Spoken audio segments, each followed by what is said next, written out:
which leads into my sixth pick, and that's going to be the Half-Blood Prince. A lot of people like Half-Blood Prince. I get why. Half-Blood Prince is when like you see the tides start to turn with Professor Snape, and this is when Dumbledore dies, and You have to keep drinking like you said, remember?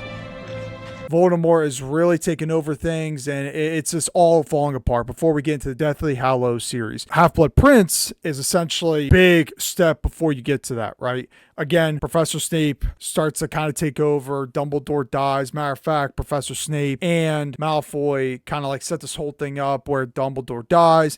Half-Blood Prince is where we start to really go for the Horcruxes. Stuff gets really, really dark. I do like it a lot. There's like a couple things I was like, I wasn't a huge fan of. Like the whole concept of Malfoy being like this guinea pig to let them in and all that kind of stuff, you know, and this is when like the scene where Harry and Malfoy like really go head to head in the bathroom. They fight in the bathroom, and then we get the big reveal that when Harry was using this spell, that was using this book written by a student way back when, aka the Half-Blood Prince.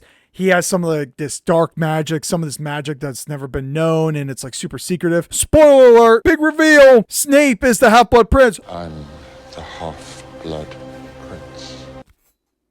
I actually didn't see it coming, I'll be honest. I was kind of like, unless you read the books, of course. I read a couple of them. I really do want to read all the books so I can know, because apparently like there is some stuff missing from each of the movies for obvious reasons, because it can't be as much. I mean, for God's sakes, the books are like that thick. Yes, it is revealed in the movie that Professor Snape says, yeah, I'm the Half-Blood Prince to Harry, all that kind of stuff. I just think it's a really, I think it is a good movie. Is it like the top 5 contenders? I don't think so, but it's up there.